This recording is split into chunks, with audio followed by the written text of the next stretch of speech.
కాలచంద్రికా గురు కరుణా స్పందితా గంగాజరి ప్రవాహికా బోధామృత ప్రసాదితా సహనశీల భూస్వరూప జ్ఞాన దివ్యదాయక అగ్నివాయు సమ్మిశ్రిత జీవనోద్ధారక అగ్నివాయు సమ్మిశ్రిత జీవనోద్ధారక శరత్కాల చంద్రికా గురు కరుణా స్పందితా. అందరికీ నమస్కారం. మనం ప్రతి శనివారం జరుపుకునే స్వామి భక్తుల సత్సంగానికి శుభాహ్వానం పలుకుతూ మనం ప్రస్తుతం ఎగువ పట్టప్రాయికి చెందిన స్వామి సేవక భక్తుడు గోపాలయ్యకు స్వామి వారితో ఉన్న అనుభవం దాని గురించి మనం వివరించుకుంటూ వస్తున్నాము.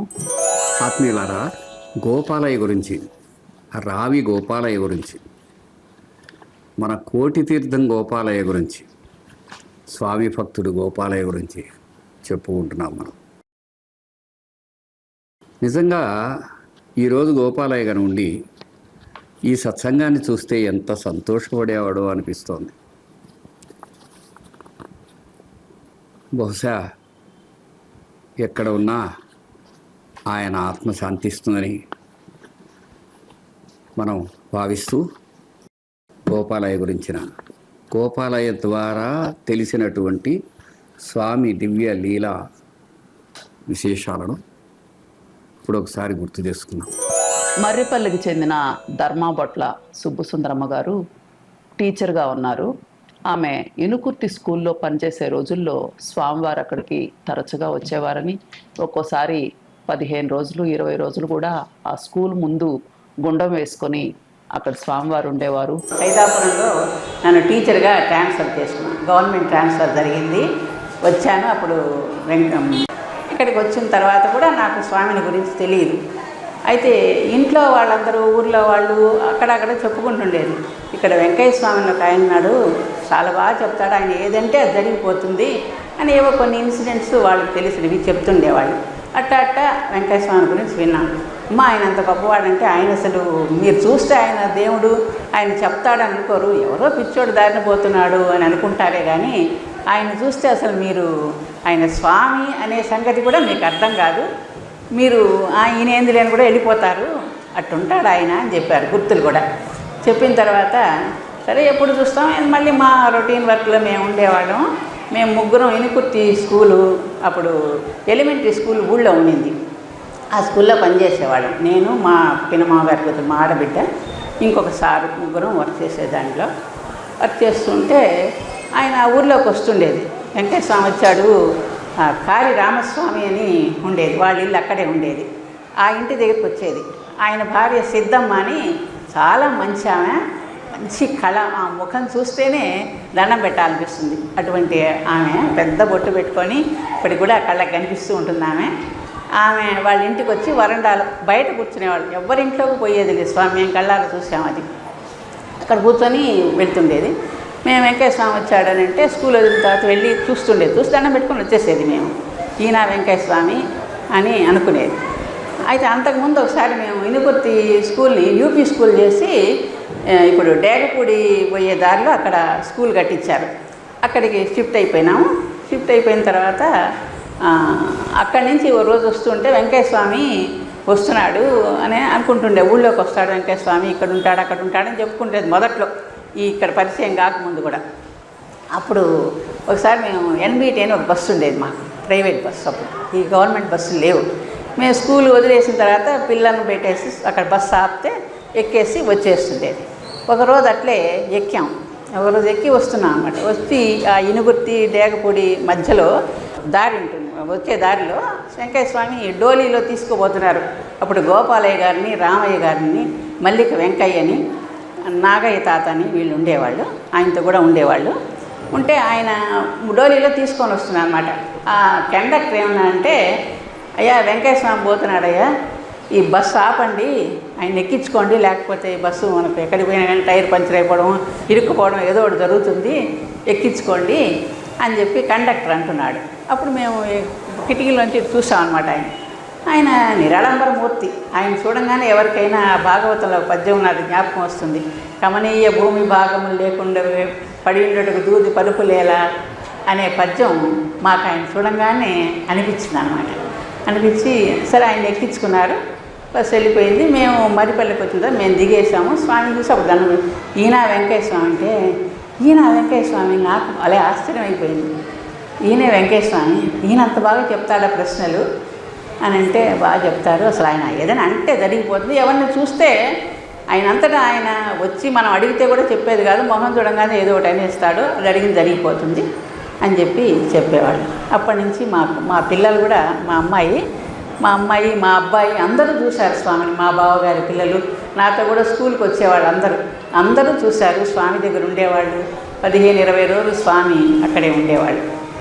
మీకు ప్రశ్నలు చెప్పించుకోవడానికి కొంతమంది వచ్చేవాళ్ళు. ఆ కారి రామస్వామి కూతురు జయలక్ష్మి అని ఉంది. ఆ అమ్మాయి కూడా అమ్మాయికి ఏదో బాగలేదు అని చెప్పేసి అని తీసుకొచ్చారు. మా కళ్ళారా మేము చూసి ఆ అమ్మాయికి నయం చేసి తర్వాత మ్యారేజ్ కూడా అయిపోయింది. ఇప్పుడు ఆ అమ్మాయి పొదలకూరులో కూడా ఉంటున్నది. సుబ్బుసుందరమ్మ గారు మనకెంతో ఆత్మీయులు. ఏమాత్రం భేషజం లేకుండా స్వామి గురించి తనకు తెలిసిన అన్ని విషయాలు చెప్పిన సోదరి ఆవిడ. ఆమె ఎనుకుర్తి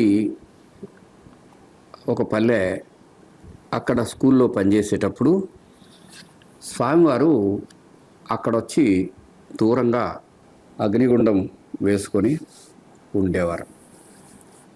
దూరం నుంచి చూస్తే కూడా మనం దగ్గరకు వెళ్ళలేనంత సెగ ఉండేదిట. సుబ్బుసుందరమ్మ గారు చెబుతారు. అంతేకాకుండా స్వామి మాత్రం యథారీతిగా అలా సర్వజీవహితాన్ని కాంక్షించి, మనలాంటి వాళ్ళకి తెలియదు స్వామి ఎందుకు గుండం వేస్తున్నారో. అదే సాయిబాబా వారైతే చెప్పారు, మీ పాపాలు దహించటానికి. గుండం అనేది అత్యుత్తమమైనటువంటి సాధన, యజ్ఞము, సర్వజీవహితము అనేది స్వామి భావం కూడా. ఒకసారి మేము స్కూల్లో స్వామివారు వచ్చినప్పుడు పిల్లలకి స్వామి ముందు కుర్చీల్లో కూర్చుని పాఠాలు ఎలా చెప్పాలని పిల్లల్ని అందరినీ తీసుకొచ్చి బయట చెట్టు కింద కూర్చుని పెట్టుకొని అక్కడ కూర్చొని నేను పాఠాలు చెప్తుంటే, గోపాలయ్య ఏమ్మా బయట వచ్చారు అని అడిగారు. స్వామి ముందు కుర్చీల్లో కూర్చోవటం ఎలా అని మేము చెప్పడం జరిగింది. తర్వాత అమ్మ ద్వారా మనకి తెలిసింది ఏంటంటే, ఇనుకుర్తి ప్రాంతానికి స్వామి ఎట్లా వచ్చేవారు. వచ్చి వీళ్ళ స్కూల్ ఉండేది. 15-20 రోజుల పాటు అక్కడ గుండం వెలిగించేవారు. ఓ పెద్ద మొక్క వేసి అది వెలుగుతూ ఉంటే ఆయన నాదం వాయిస్తుండేవారు. అంతే వీళ్ళంతా వచ్చి దగ్గర కూర్చునేవాళ్ళు. కానీ ఒక విచిత్రం ఏమి గమనించిన విషయం ఏంటంటే, విపరీతమైన సెగ ఉండేది. స్వామి మాత్రం దగ్గరగా కాలు ఇట్లా పెట్టుకుని కూర్చొని ఉండేవారు. ఆ సెగ ఇంకెవరో తట్టుకోలేక దూరంగా ఉండేవారు. ఓ తులసవ్వ, ఒక్కెమ్మ, గోపాలయ్య, రామయ్య, మల్లికెంకయ్య మొదలైన సేవకులు ఉండేవారు. కొర్రకూటి మన బుజ్జయ్య మాత్రం అప్పుడప్పుడు వచ్చిపోతుండేవారు. అవ్వ తులసమ్మ అందరికీ వంట వండి పెట్టేది. మల్లికాయ వెంకయ్య కట్టెలు కొట్టి తెస్తూ ఉండేవారు. ఇవన్నీ అమ్మ ప్రత్యక్షంగా అక్కడ చూశారు. వీళ్ళదొక స్కూల్లో వీళ్ళు స్వామి అక్కడే గుండం వెలిగిస్తుంటే పిల్లల్ని అక్కడే కూర్చోబెట్టుకునేటప్పుడు వీళ్ళు కుర్చీల మీద కూర్చోకుండా కింద కూర్చునేవారు. పిల్లలతో పాటు వీళ్ళు కింద కూర్చునేవారు. అంటే పాపం అది ఒకరోజు గోపాలయ్య పోయి స్వామితో చెప్పాడు, స్వామి వాళ్ళు స్కూల్లో టీచర్లు మీ మీద గౌరవంతో కింద కూర్చుంటున్నారు అని చెబితే, అయ్యా వాళ్ళు గురువులు కదా, వాళ్ళ పని వాళ్ళు చెయ్యాలయ్యా అని చెప్పారు. వాళ్ళు పైన కూర్చుంటే ఏం కాదు, కూర్చోవచ్చు అన్నారు. అంటే స్వామి ఎంత విజ్ఞులంటే ఇక ఆయన మాటల్లో చెప్పలేము. స్వామి దగ్గర ఒక ఆయన ఉండేవాడు, రోసిరెడ్డిని. ఆయన చివరిదాకా ఉన్నారు. ఆయన పక్కనే భిక్షను తీసుకొచ్చేవారు. అక్కడికి పోయి భిక్ష తీసుకొచ్చిన మొదటి తరం వాళ్ళలో ఉన్నాడు. వాళ్ళ కుటుంబీకులు మన సత్సంగానికి కూడా వచ్చారు.